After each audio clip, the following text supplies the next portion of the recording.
Welcome to the Creator Spotlight, the interview portion of the Spotlight right here on Fightful. I am Steven Jensen, normally joined by Jeremy Lambert. He couldn't make it today, but I wanted to make sure to do this interview today because we've been trying to make it happen for a while. It is me today with Tre LaMar, independent professional wrestler. You've seen him on AEW, you've seen him on Impact. He's all over the place. Tre, welcome to the show, man. How you doing? I'm doing all right. Thank you for having me. Yeah, absolutely, man. Like I said just a second ago, we've been talking about doing this one for a while, so I'm glad our schedules finally matched up. And you've been traveling, right? Like you're traveling right now, aren't you? Or you just traveled? Yeah, I just got back in the early morning. I had a show yesterday in Canada for Courage Pro. They just made their return. How did that show go? Oh, it was great. I loved it there. Like, yeah, the locker room was great. A lot of people I met for the first time. So yeah, it was really cool. Nice. Well, for those who may be hearing from you for the first time here, or maybe fans viewers who haven't heard you in an interview before, kind of before you got into wrestling as an actual wrestler, like how far back do you go as a fan of all of this, and who are maybe some of your favorite wrestlers or matches? Oh man, as far as I can remember, I had to have been like 3 or 4 years old. Um, I'd say one of my earliest memories and like favorite matches would have been Survivor Series 2002, the Elimination Chamber match. That's definitely up there for me. Um, so yeah, around that time, I'd say I was about 5 years old. I'd say yeah. About five. So, who are some of your favorite wrestlers, maybe from even just that match? Because I mean, that match alone is stacked with it's like all Hall of Famers. Oh yeah, Shawn Michaels. That's my guy. That's my goat. So yeah, Shawn Michaels, RVD. He was also in that match. Yep. Um, John Cena. The Rock.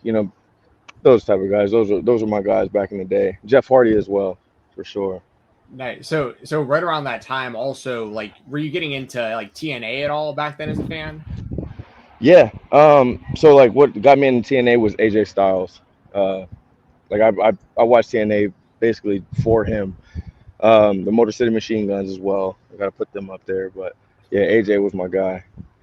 Yeah, there's some great wrestlers. Um, what's it like? I mean, I'll probably bounce around a little bit, but what was it like? Considering you've worked for Impact a little bit, you've appeared there and wrestled there. What's it like? That you were a fan all the way back then, seeing Motor City Wrestling and seeing AJ Styles. Then like you're on that brand.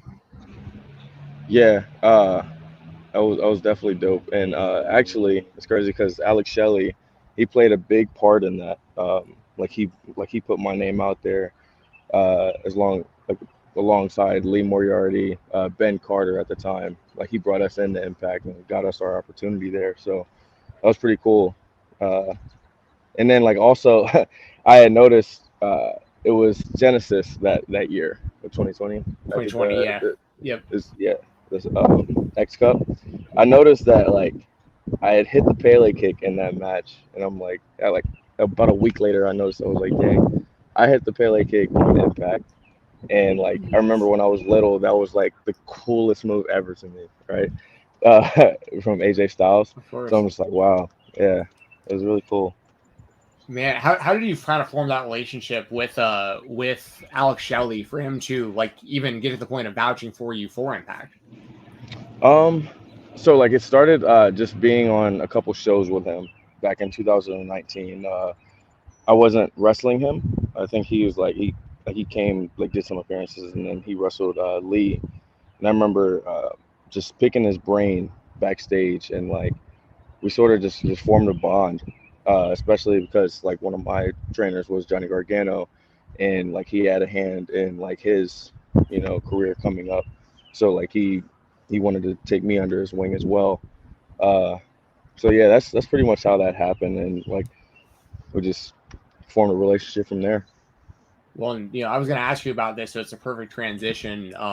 Training with Johnny Gargano and Candice LeRae at the AIW Academy. What was that experience like? And I mean, I'm sure you gained invaluable, knowledge over time, with those trainers. But was there anything that you can maybe tips of advice or just anything you can kind of speak to your time training with them because they're obviously two of the best?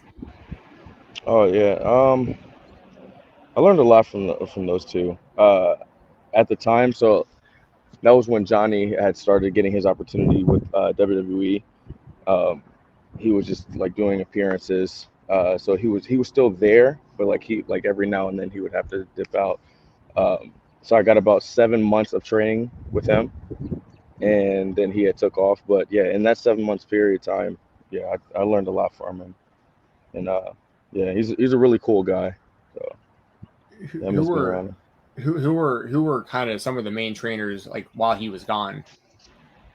So once he left, him and Candace, it went into Dominic Guarini. He took Yeah, over the school, yeah. and yeah, The bone collector. I was gonna ask you yes about sir. him because he's a him and Kevin too are both guys I've got to see live a lot because I lived in Nashville up until a couple years ago. So I would see them a lot at like Southern Underground Pro shows, and Q like runs those shows, and those guys just I think the world of those two dudes. And I feel like they're kind Oh of right yeah, on the brink right now of like almost the in between where it's like they've conquered the independent scene, they've done MLW, and it just feels like they're going to pop up something big. I feel like just brewing for those guys, and it has been for a while. Can you speak a bit more about Dominic Guarini because he's a guy who, like I said, he's like very much him and Q. If you know, you know, like they've been one of the best tag teams in the world for quite a while, but I feel like they're still kind of flying under the radar in like the grand scheme of things.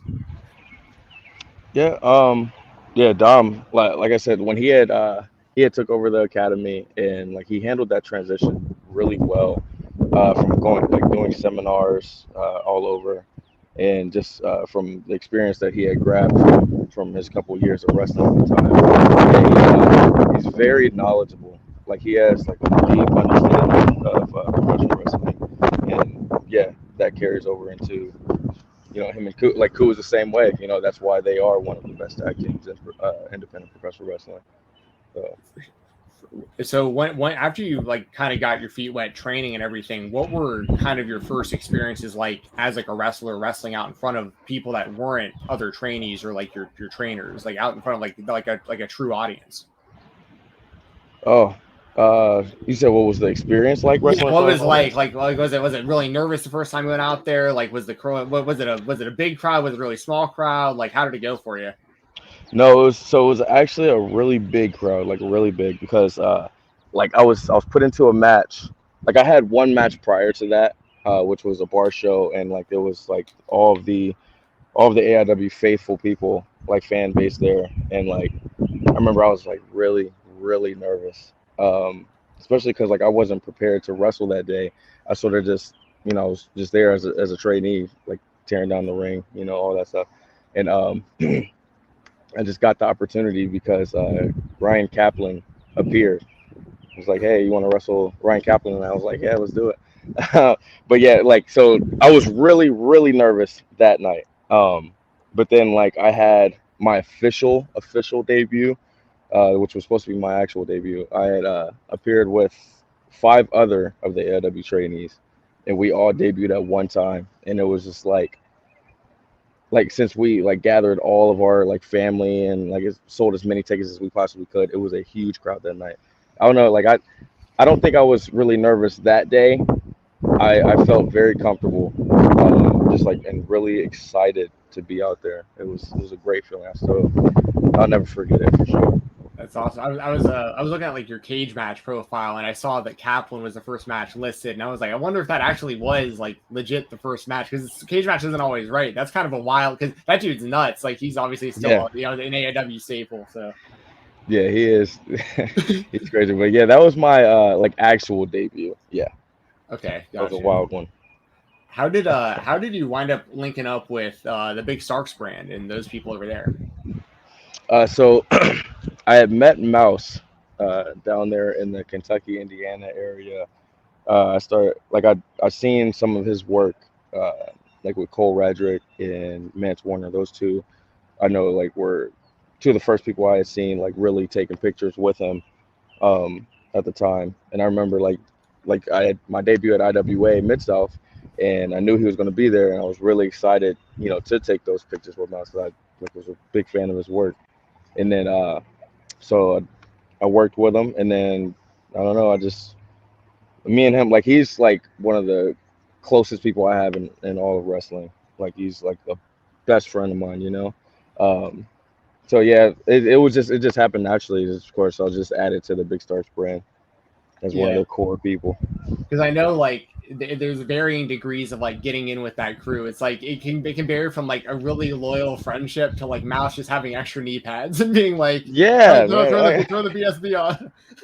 Oh my gosh, like yeah, you just make a tweet and you're Big Stars brand. That's like I always give Mouse a hard time about that. It's like I remember when I had first met a couple of the people out there on the West Coast, out in Las Vegas, Sonico and Jordan Oasis, and I'd never met them before at the time, and I remember sitting there getting changed, and then I overheard them say BSB, and then like they put a sleeve on. I'm like, what? Like we got BSB people out here too. It's crazy. But yeah, I always give Mouse a hard time on that one. Yeah, good people. I met Mouse years ago at a Glory Pro show. Like I was just standing around and I saw him taking pictures kind of near me, and we just started talking to each other. Next thing I know, he starts telling me about his daughter who's going to start training wrestling soon, and she's a teenager, and now I'm wearing a T-shirt as a matter of fact, and it's like, you know, it's wild. How's it been like being that close to kind of the BSB and seeing the kind of the blow up of Billy Starks and like, you know, kind of what's next for her and everything being, you know, so young but so good, so just so quickly. Oh yeah, it's great. I remember she used to take pictures for us. You know, like it's crazy. Beans photography was her thing back then. I don't know. Yeah, I'm just really proud of her. Like and like how far she's come, like so quickly. I remember a couple years ago, like it was in 2020, 2021, going into 2021. I remember like she was like her being bummed that she wasn't on like a particular show and like talking to me about it. And I remember just like I don't know, just comfort her in that situation, just telling her like her time will come. And yeah, it's definitely came. And like yeah, since then she's blown up. She's out there. So yeah, I'm really proud of her for sure. Absolutely. Well, you know, it sounds like she's heading to All Elite Wrestling. That's obviously the big thing out there. I'm not really breaking any news. It's very public, like what's going on. But you have appeared at AEW as well. How did that appearance come about for you? What was that experience like? Um, so at the time, uh, it was Cody Rhodes. He actually gave me the opportunity. He had someone give me his phone number, and I had texted him, and like we had a brief conversation, and he told me that he wanted to bring me on, give me an opportunity, and so yeah, they gave me the dates, and I wrestled the Blade. It was great. I loved it. The Blade, he's such a cool dude. That was actually the first time I had ever officially met him. So yeah, I was really excited to get to work with him that day, and yeah, it was Very, fun. very cool. So you couldn't have a better person vouching for you back then for AEW than Cody Rhodes. So Exactly. Yeah. that's awesome. Do you That's pretty good. currently I don't want to assume anything one way or the other. Do you currently follow the WWE product like pretty closely as a fan? Uh, Mainly NXT, I'd say. Uh, but like as far as the main roster goes, yeah. Roman Reigns. That's basically what I watch on the as far as the main roster goes. Okay, so With that the whole actually ties bloodline thing. in nicely with what I was going to ask you based on what you just said here. So, Yeah. do you think that it was the right move to have Roman Reigns beat Cody Rhodes in the WrestleMania main event, or should Cody have won and they should just be having like the one title belt, not like the three title belts? What do you think as like a Roman Reigns guy? I mean, like I thought it was a great idea, honestly, because like everybody was even me, everybody was expecting Cody to pull that one out, and then having Roman go over, I'm like, okay, that was great. That was a nice little swerve you threw out there. Um, I mean, it would have been great, yeah, if Cody would have won. That would have been beautiful, a beautiful moment for him. But I did like the idea of Roman beating him that night. Yeah, that was dope. Nice Gotcha. little swerve. That was a massive swerve. I'm a big Cody guy, so I was like, I'm still devastated over it. I'm like bonding with strangers over it. I was wearing a Cody Rhodes hoodie at the movie theater the other day, and the random dude working there was like, dude, WrestleMania, man. Like, I can't believe it. And I was like, I know, dude, me either. Anyway. But Yeah. that's cool. You're one of the first like Roman Reigns people that I've talked to that was like, yeah, I like it. Hell yeah. Good for Roman. So Big time, yeah. I remember. I'm a huge Roman Reigns fan. Like Mouse will tell you. I remember we were on the road one day, and Rich and Sue Young, they were with us, and I remember Rich, like we were just like chopping it up, like having a good old conversation, whatever, and then like we started talking about NXT, and then that ended up going over into Roman Reigns somehow. And I remember as soon as I said Roman's name, like it clicked. Rich Swan's also a really big Roman Reigns fan, so like we bonded over that. Like literally the last 2 hours of the car ride, man, I'm just talking nothing but Roman Reigns, watching Roman Reigns promo videos and stuff. It was great. It was a great That's time. that's awesome. Do you pay pretty close attention to NXT because you feel like that's somewhere you could potentially wind up like sooner than later? Um, I mainly watch it for friends, like Okay, when my friends are wrestling. But yeah, I mean, like I was also always a NXT fan since you know 2015, 16 is when I like fully got into NXT. So yeah, also just always been a fan of it. But yeah, sure, gotcha. I mean, obviously it's a great product, and around that time too, like Gargano would have been getting heavily involved in stuff, and yeah, it would have made yep. total sense. But I'll, just for what it's worth, as like just a fan, like I think you would fit in great in NXT or really any of these companies. Like, the talent's there. Speaking of, I've seen you live in Battle Slam. How have those shows been like? Because that's a totally different type of pro wrestling show than like really anything else I attend. Oh yeah. I love the vibe there. Like it's always a great time. The music that's playing is always like banger after banger after banger. I don't know. It just feels good to be there. Everybody there, the locker room, the fans. Like it's always a great time wrestling in Atlanta. I get to see some of my friends out there that I don't get to see too often. So yeah, I love it out there for sure. That's cool. I Great I, time. ta- I talked to Baron after this past show for a minute, and he was like, "Man, I promise we're gonna start on time next show. We're starting on time." And I was like, "Man, y'all never start on time, but I really hope you start on like the thing is like the shows are always so good, but I know y'all as talent is probably the same way. Where like I know guys like Richard King like drive to Orlando afterwards, and they're probably like, "Man, I gotta get home. I gotta get home tonight." No, so like I actually played a big part in the show starting as late as it did that day. Oh, can you So explain this? Okay, thank you. I'll put the blame on yes, Trey here, not on Baron. yeah, it was actually a big part of it was my fault. So I was driving out there, which that's a 10-hour drive. I should have flown. I should have, but yeah, I drove, and I drove I started my drive at a great time. I was supposed to get there about 3 hours early, but for some reason, like I mean, I'm just like I'm coasting, and all, I'm making great time. I'm coasting, and then also just to stop for gas and stuff. Uh, I remember I was about 2 hours to an hour and a half away, and Lee, he calls me on the phone, and like I'm like, this man hates talking on the phone. What like this can't be good, you know?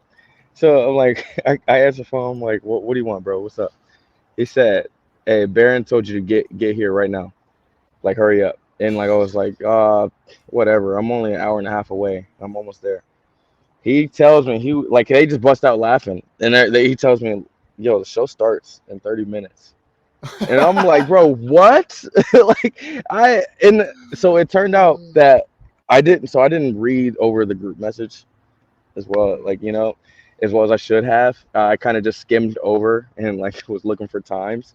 And I had the time that I thought was for call time was the time that they were opening doors. And like Right. so like that threw everything off, and like yeah, it was yeah. So that was a lot of that was on me. So I'm sorry about that. Oh no, all good. I don't want to put that on Barrett. It's just funny because it's become like a tradition that the Battle Slam shows always start late, and then it's like, Oh yeah, but this time we'll put it on Trey. It was a cool venue too. it was The what was that? What was the name of the mall? It was like the New Black Wall Street, I believe is what they call it. And something like that.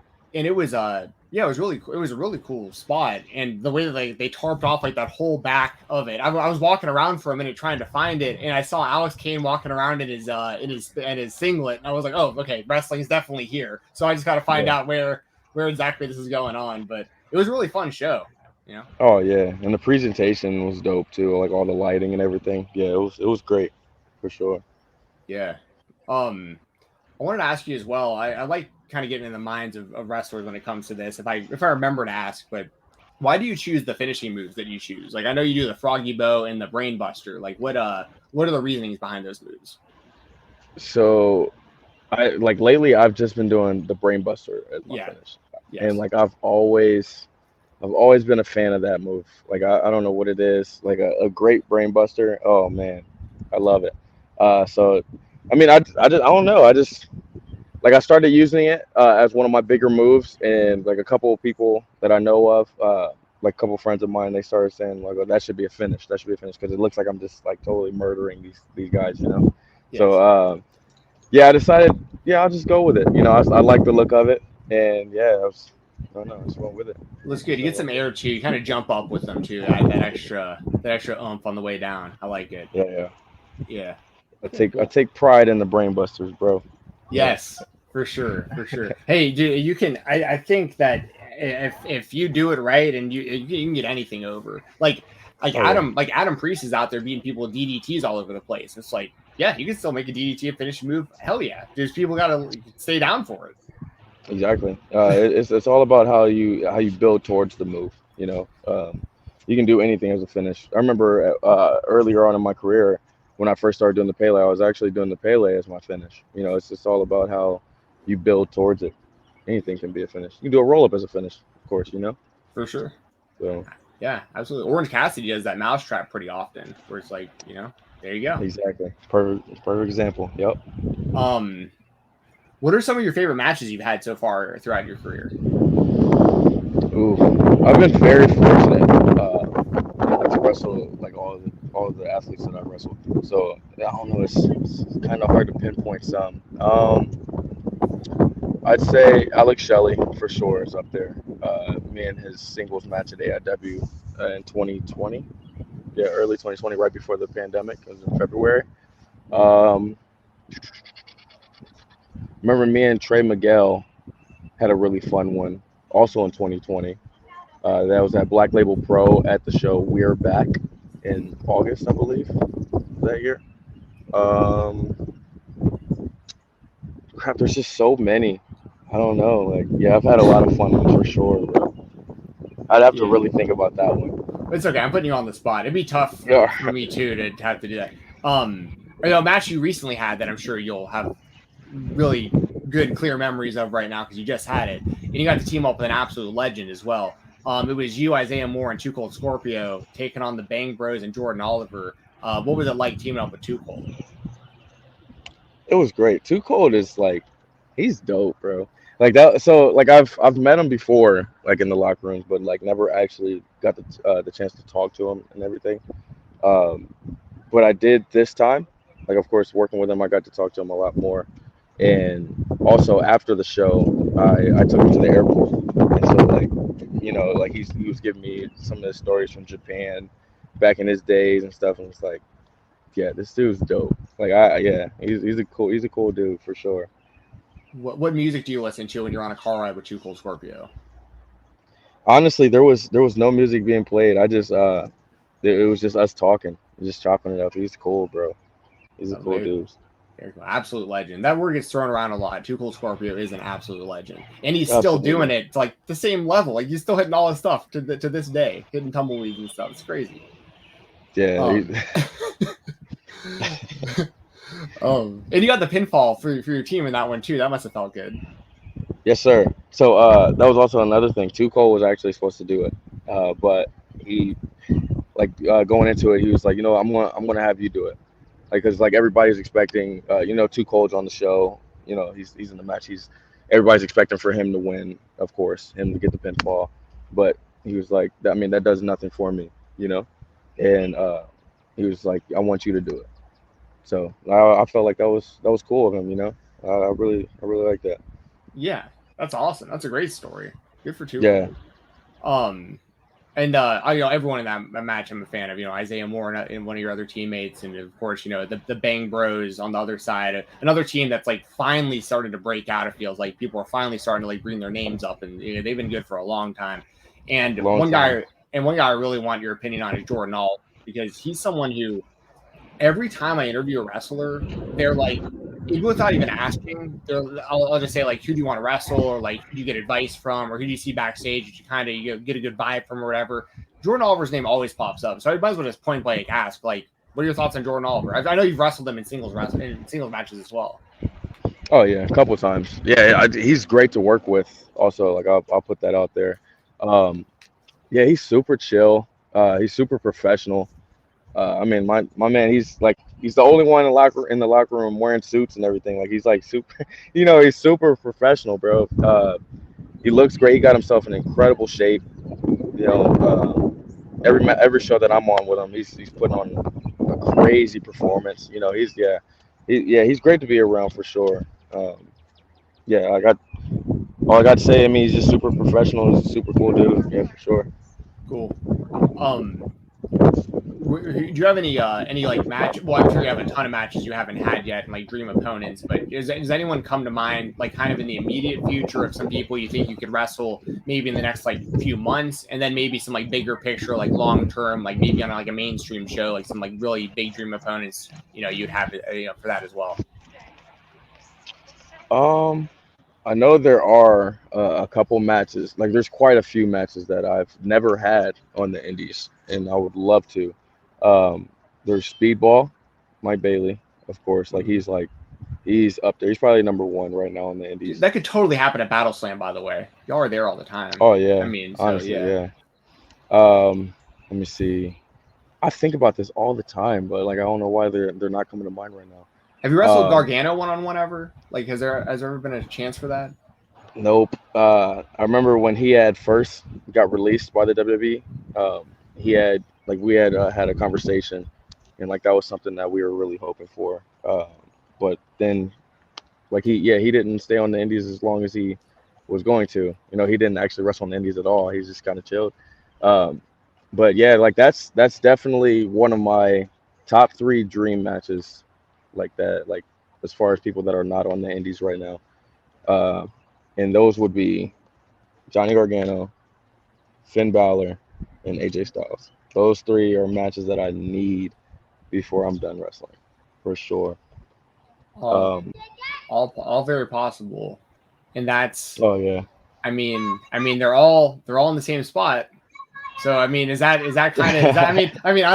I don't want to like sit here and make you choose sides or anything. I mean, you're a hot prospect free agent here, but like, I mean, is kind of the end goal of the dream to eventually be a part of the WWE?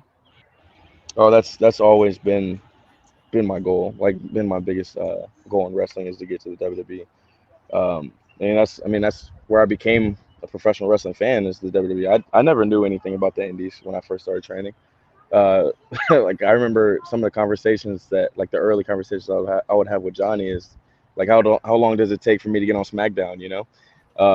So Right. yeah, Right. that's definitely the end goal. But I definitely want to do some traveling before I go there, if possible. I really want to go to Japan. That's like big time goal of mine before WWE is Japan. I want to go to the UK, another one. But yeah, WWE is definitely the goal for me, for sure. Very cool. One day. Yeah, I mean, it's once again very, very possible. How old are you? 26 currently? Yep, just turned 26. Just turned 26. Yeah. So, I'm getting old, bro. I'm getting old. No, man, I'm up there, dude. I wish I was still 26. Trust me. You got your whole life and future and career ahead of you still. Hadn't even gotten started yet, man. It's exciting. I noticed the Kiss T-shirt. I don't know much about Kiss beyond like the Dale Torborg Demon and WCW and that kind of stuff. Like I know of them, obviously. I know some of their music, but very pro wrestling-esque music group, of course. Do you want to speak to Kiss and being a Kiss fan? I'm assuming you're a fan if you're in their T-shirt. So I'm actually not a fan of Kiss. Okay. I know. Okay. Called out. You put me on the spot there. But so I just seen the shirt and I thought it looked cool. So I got it. I needed a workout shirt, so I picked it up. I'm like, as far as music goes, I'm mainly an R&B, like a hip hop and R&B guy. Some pop as well. But yeah, Name some favorite rock. I'm artists. not in. I'm sorry. You can name some favorite artists. If I'm putting you on the spot with all these questions, now you're gonna be like, I can't think of my favorite rapper, but No, let's see. Okay, so Post Malone, mm-hmm. big fan. Tory Lanez. Let's see. Bryson Tiller. Got to put my boy Trippy Red up there. He's also Canton, Ohio. He's from here, so yeah, represent out there. Let me see. Some Little Dirk. He's up there. I don't know. There's so many to name, bro. Like, yeah, they're like I'm sort of just like just picking them out, as they come along. Go But through your yeah, playlist. yeah, Yeah, for sure. No, those are all good. Those are all good. those are my go-tos. What else do you do like outside of wrestling? Just like you got any other hobbies or anything like that? As of late, just working really, honestly. I'll work out, but then other than the gym, it's just I have two jobs, so I'm working a lot of the time. I don't really have time for much at all. So Yeah, that's a grind. I mean, and you're not the first person I've interviewed right here on the show that's got two jobs and is training and is traveling. I mean, that's a grind, man. It's really respectable, but the payoff is spectacular. Once so I mean, do you want to? Would you have any like words of advice to? Because now that you've been doing this, for a little while now, and you've got a name for yourself, you're getting booked kind of all over. Like, would you have any advice to someone like brand new to the world of wrestling? Maybe someone like you who's coming into it. They've seen Raw, they've seen SmackDown. They don't know what this indie world is like. But like, what kind of advice would you have for them? I say definitely stay humble at all times. Be grateful for every opportunity that you get. Um, and like it's independent wrestling. It's a grind. Like you got to get on the road. You have to travel. Get yourself in front of new faces and everything. Meet a lot of people. It's a lot of wrestling is who you know. You can be one of the best wrestlers on the indies, but if you don't have anybody there to vouch for you, then you're going to be stuck in a bubble. You know what I mean? So get yourself out there in front of as many faces as you can. When you get the opportunity, eventually, kill it and be humble when you get those opportunities. Awesome. It's like the last thing you want to do is build an ego in this. That's the worst. So yeah, stay humble at all times for sure. I like that. I like that mindset a lot. Normally we ask everyone we interview what their coolest thing in their room is, but it's gonna be hard to do that because you're not in a room right now. So in lieu of that, I'll just ask, is there anything else that you want people to know about you? Just anything in general, anything about yourself, or any goals, or just anything you want just people to know about Tre LaMar that they might not know about? Oh, that's a deep one. You don't have to get too deep. You can if you want to, but yeah. I don't know. I'm honestly like now that I think about it, I'm pretty boring to be honest. Like I don't do much outside of wrestling, outside of work and everything. I'm pretty boring. Um, yeah, that would also require a lot of thought. So you put me on the spot, bro. I did. Again. I'm sorry, man. I'm sorry. Well, So hey, good. let me flip that a little bit on you. When the lights turn on, when your music hits, what's that transformation like for you? From going from someone who's very mild mannered, very humble, to like having to put on a show. Oh, that's gonna that's gonna raise some questions from a lot of people that know me that are watching this like Mouse and like the last thing somebody would describe me is humble. Like when they when they get to know me, I don't know. Like, but it's all just me. I like to talk a lot of stuff. You know what I mean? Like it's just fun for me. That's me playing around. But I am very humble. I will say. If I have to say so myself. Um, but yeah, I started rambling. Say that question one more time. What's the transformation like? Do you have to do anything to like hype yourself up or like kind of turn from like the humble guy to like because I mean being a wrestler like you got to make it about yourself to some degree like because you want people to cheer for you, you want to build a fan base, you want to stand out. Absolutely. Um, for me, uh, I know before my matches, I always like the butterflies are going crazy. You know, that's something that you never do get over. Uh, like as like you can have as much experience as you can. The butterflies never go away before the match. One thing that I do, like I have this like meditation uh, process that I do. So it's like you breathe in for 6 seconds, you hold your breath for 2, and then you breathe out for 8. And then so like when I do that, like when you breathe out, like you're supposed to just like let yourself just like go completely calm, you know, and like you'll notice that some of the muscles like they'll like relax. You don't even know that are like really tense. They'll relax, you know. I do that and then I'm good when I go out there. Like I'm loose and everything. I can just be myself. So yeah, that's something that I do before every match. It helps out a lot. I like that. So that was in for 6 seconds, 6. hold for 2, blow out for 8. Yep.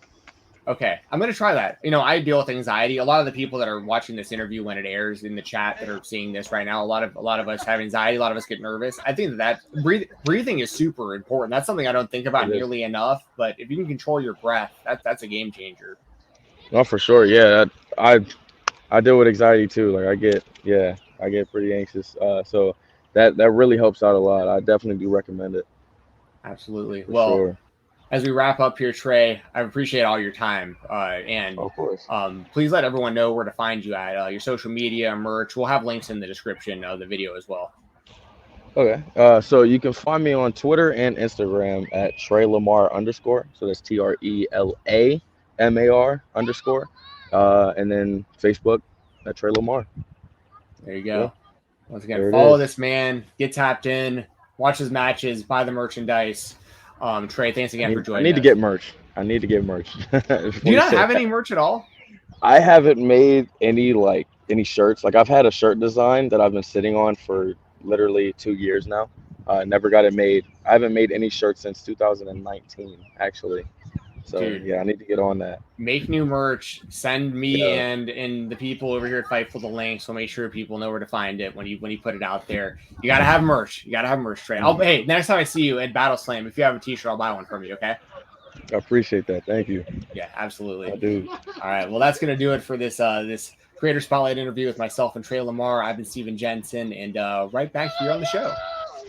All right.